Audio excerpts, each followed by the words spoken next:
So here to talk about startup lessons from the offensive line, please help me welcome number 76, Russell Okung.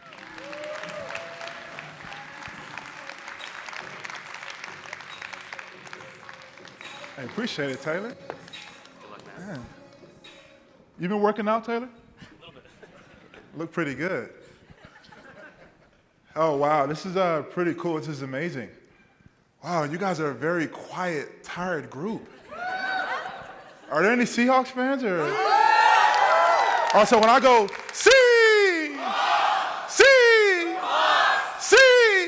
I knew you guys had it in you. I knew it. Oh, wow. This is such a surreal moment for me. I just got done with my 6th year, and we obviously had went to our last game. We ended off the season in Carolina, and I don't know what that game was that happened after that, but some game they call a Super Bowl. I don't know what that is. But it's such an amazing moment for me because I just have a chance to look back.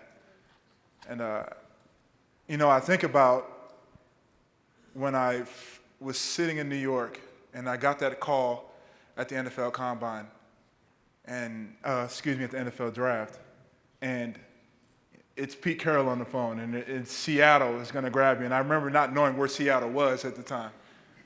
And it's just, it's amazing to know just how I can come from that moment and to still be here. I also think about being 7-9 my first 2 years, and just kind of going through that rocky road and really trying to figure out who we are going to be as a team, and how is this thing going to gel, and how am I going to really find my place in the NFL and find out who I am and what I stand for and what we stand for as a team. I've obviously seen some tremendous highs as well. When we won that Super Bowl and you hold that Vince Lombardi trophy up and it's something that you've dreamed of all of your life, and it's something that many teams haven't done before. That there's a legacy being set, and your teammate, you, will go down in history as being some of the best players to ever play. And on the flip side of that, I think about seeing that red and blue confetti and knowing that you didn't amount up to it, and knowing that you were a yard away. So as I look at those things, I look at those highs, I look at the failure in it, I look at the teammates who've gone by, people who are close to me, people who are great friends, to see guys that their families and to see things happen in their life. I look back on it and I just can't help but to reminisce. So I guess my intention today is to really paint a picture of, my world. And I actually believe that our worlds coincide. I believe there's a very interesting parallel between the startup world and the football world as well. And I'm going to do my best here today to kind of really bring light to that and to share some experiences and to share maybe 3 things I've learned just in that. So if you can, just bear with me. But, the first day ever sitting in the Seahawks facility, Pete Carroll comes up to us, ball in hand, and he asks a rookie, he said, tell me what football is all about. And the rookie goes, well, football is all about sacking the quarterback, slamming them down, getting that sack. Pete says, nah, you're wrong. Then he walks over to another rookie, and he said, well, tell me what football is all about. He was about catching the ball, coach, making big plays, scoring touchdowns. Again, you're all wrong. So what I didn't realize at the moment what he was alluding to was this. He said, men, it is all about the ball. The first point I'm going to make today is philosophy. It is all about the ball. These were his words. This would be the foundation of who we would be, the ball. Can anybody catch in here?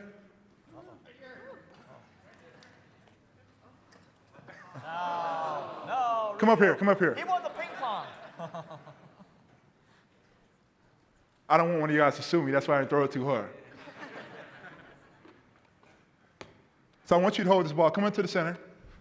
I want you to hold this ball. Hey, don't try to run me over, man. I didn't know where the center was. All right, so I want you to hold this ball. Hold it tight. Okay. And the first day, hold it with one arm. That's one arm, you can cradle it right there. Okay. So what he would first talk about is, we have 4 points of contact on the ball. And with one hand, you have your fingers cradling over. That's 1 point. Your forearm, and then you're touching your rib cage. And obviously the last one would be actually covering the ball up. 4 points of contact. Again, reminding us that this ball was everything. Thank you. All right, man, come on now. I'm trying to hold on to the ball. Thanks, man. Let's give him a round of applause. But this ball would be everything. And as he held it up, we were fixated on it.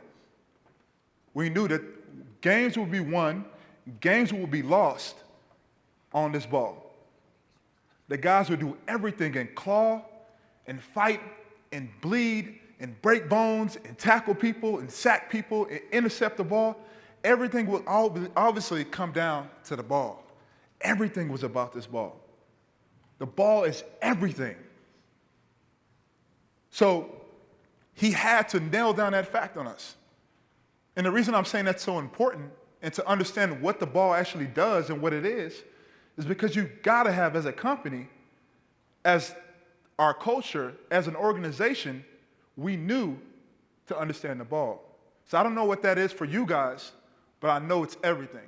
In fact, this is so important that Pete, he was fired 5 times. And if you were to ever ask him, why were you fired? What happened? He would tell you, honestly, I didn't have a philosophy.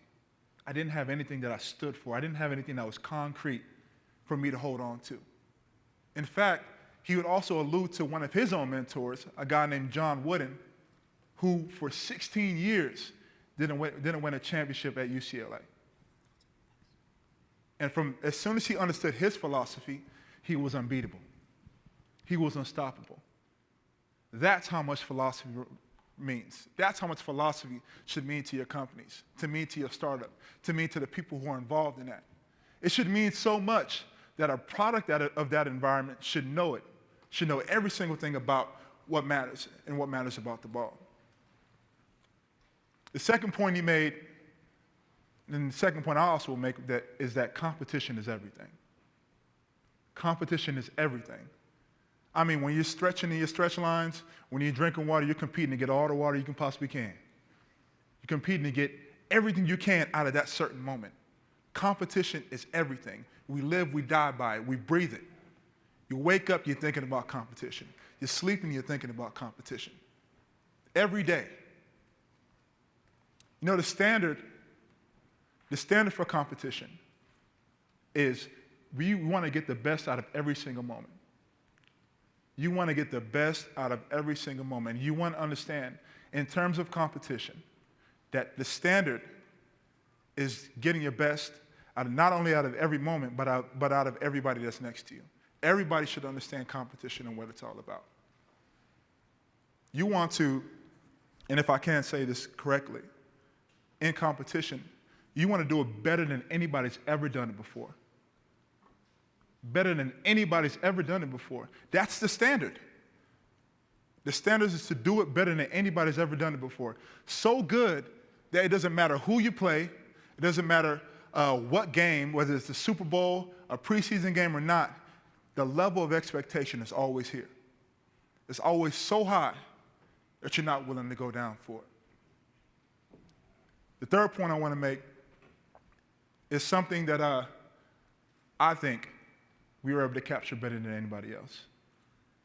The concept of team, the concept of camaraderie, is something that has made us unstoppable. You guys all know what this is? LOB? Right, you said it. Love our brothers. At first it was Legion of Boom. At first it was about 4 incredible men in the secondary making amazing plays. But as it grew, as it began to fester and to become the bloodline of our team, it all became about love our brothers. It wasn't about just the Legion of Boom. It was about a love. And that's a hard thing to understand on a football team of men who, obviously in that world, it's hard to understand the concept of love. But it's a type of love where you would do anything for one another. That when somebody sees some type of success, when somebody makes a big play, you're all over them. You're all over them just like, it's like you made that play. Like you made that sack. You made that big catch. You made that big throw. It's a selfless love. And it's hard to be selfless, especially in our culture, in our society. I mean, come on, think about it. You got pages dedicated to one specific person. You guys have Instagram, Twitter, Facebooks. You have a page directly dedicated to you. So to understand that you want to think about somebody else is one of the most humbling things you could possibly do. It's hard to say, you know what? I care about you. I care about what happens to you when I care about what happens to myself. In media, even football will want to tear you apart from it. Football will tell you, it's about stats. It's about getting what's yours. It's about getting as much money as you can. But I tell you, what's given us so much success, what's given us the power to come back when we're down 31 points, or to go on that last drive in the Super Bowl, or to be unfazed any type of time we have a setback, is because there's a love that's deeply ingrained within who we are. A love that says, you know what? I can't lose. I refuse to let my teammate down. It's all about humility.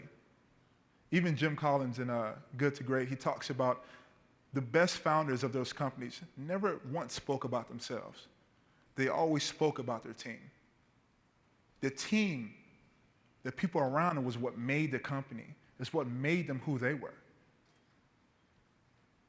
And I think if we understand that, you're unstoppable. There's nothing you can't do. There's one more point, I wanted to make. It's not necessarily something I learned from Pete, but I guess it's something I learned from my teammates. We were sitting in a study one day, and it's actually a Bible study, and we were talking about this story in John 13, and I think this story it's pretty good, just because whether you're a Christian or not, I think it's a very relevant story, and it's at the core, at least of who I believe I am. So Jesus is sitting there with his disciples, and arguably I think Jesus is one of the greatest men to ever live. That's just my opinion. But he's sitting there with his disciples, and his disciples are arguing with one another, asking, well, who's the greatest disciple? Who is the one you love most? Who is that? And they're asking Jesus this question. Like, who's the greatest? And they're bickering and they're arguing. They're trying to figure this one out. And Jesus, in all of his splendor and all of his glory, who in the Bible tells us he is one of the most powerful men to ever live, he tells them, he leans down and he begins to wash one of his disciples' feet. And in this gesture, I believe there's tremendous power in this gesture.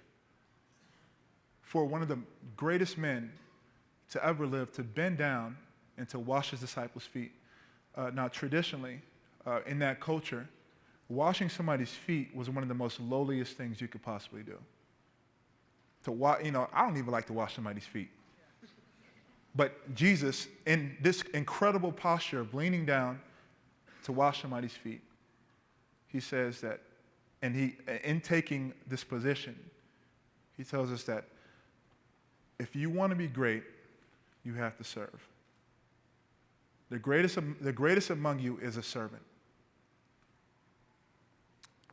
I think when I first really tried to understand the startup world and technology, I think one of the common threads I always heard was, we want to be somebody that changes the world. We want to be somebody that does something so different and does something for so many people.